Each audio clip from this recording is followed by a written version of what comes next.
Welcome everyone to the new Vintage Aviation News YouTube channel. You might be aware that recently we renamed our brand from Warbirds News to Vintage Aviation News, and for the occasion we are launching a new program called Behind the Collections. The idea is to travel to the United States, but we will also come to Europe and visit some of the best aviation museums we can access to, talk to the directors, the curators, the folks that actually perform the restorations, and bring you with us. And hopefully we'll get to show you some artifacts that might not be on display, or rare artifacts that cannot be on display, as well as some of the aircraft that these museums host, obviously with the objective always promote vintage aviations. Today, we are in a very cool museum, Hickory, North Carolina. We are visiting the Hickory Aviation Museum.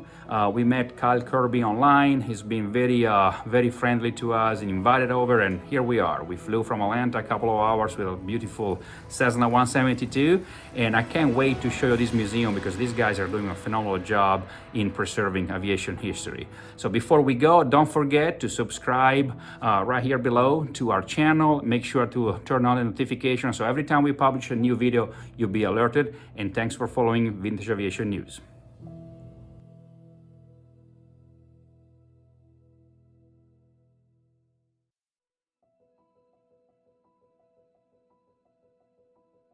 The museum was kind of founded, there was an FJ3M, which we'll look at, that was in Taylorsville, North Carolina, and my brother and I found it and then started working on acquiring the airplane. And it took about 2.5 years, and we were 20-some years old, and it's really exciting the way the museum started. I mean, it was just a wanderlust for the aviation in general. And we finally, after about 2.5 years, got the airplane secured. They allowed us to get it, the Navy did, thank God. And big kudos to them. They've been very good to us. We got a CH-47 to airlift it from Fort Bragg. And then a couple of weeks after that, literally, the Navy called us with a A7A we have out here, which we'll look at. So once we got the Fury and the A7, Craig and I talked, it's like, we need an Air Force bird.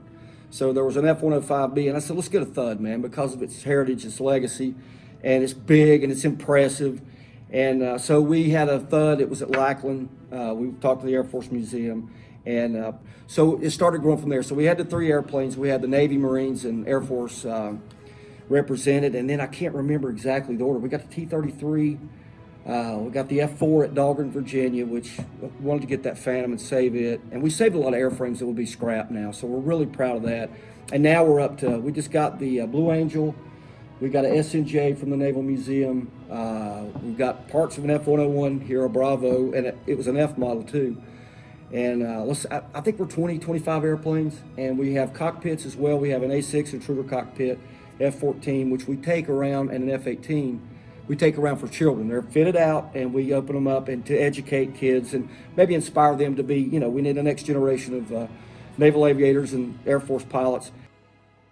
So future plans for the museum are, we're working with the city of Hickory, and they have been tremendous. They've been a great asset for us and are still working with us. And we're hoping to get everything in-house under building, including the P3, which will be the only P3 in the world that's in undercover.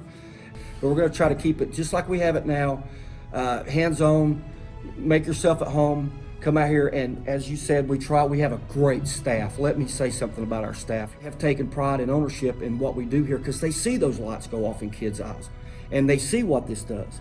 And you know, we have a birthright when we're born in this country, an inheritance that is pretty special, and that's what we try to share here.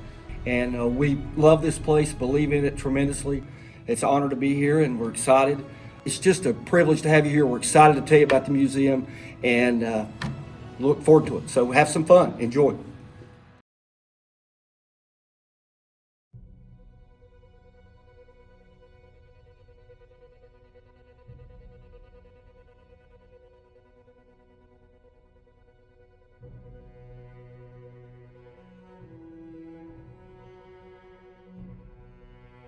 Okay, here we have my favorite airplane. I love this. This airplane got me started in everything. The mighty F4.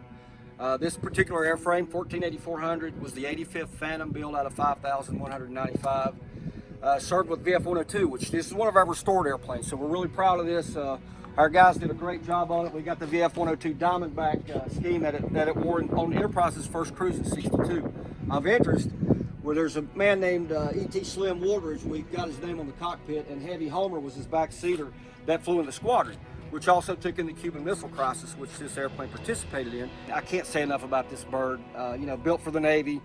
The Air Force swallowed its pride and bought a naval fighter for the first time in history, and you know what it did in Vietnam's incredible 304 air-to-air victories. Basically, our fighter doctrine was written in the cockpits. Top Gun was started for this aircraft in the F-8.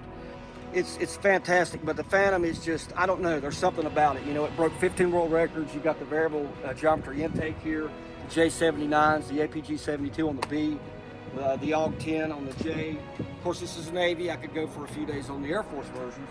But phenomenal airplane, and for me to get this airplane here, it came from Dahlgren Surface, Naval Surface Warfare Center, and it was a great rescue. Well, we love this airplane.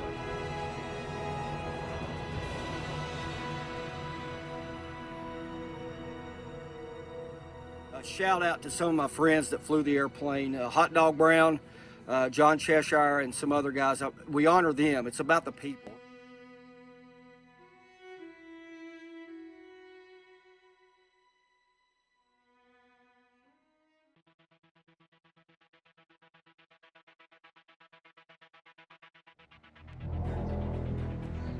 So happy birthday to the scooter today. The A4 is 54, first flight today.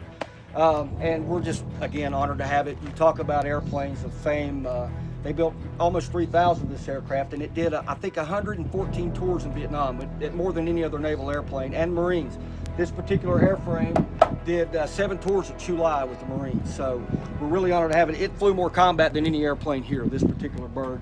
And one thing I love about it is, you know, it's like a BF-109 basically. You know, the slats are just alpha generated or airspeed.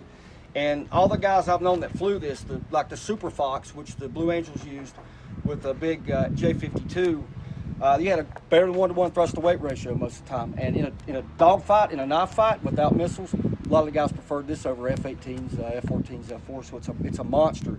And Ed Heinemann, when he designed it, you know, everything was getting bigger. The Phantom, the Vigilante, for Pete's sakes, and this thing doesn't have folding wings. If it was alive, it'd be sitting kind of like this, and they just kind of stacked them.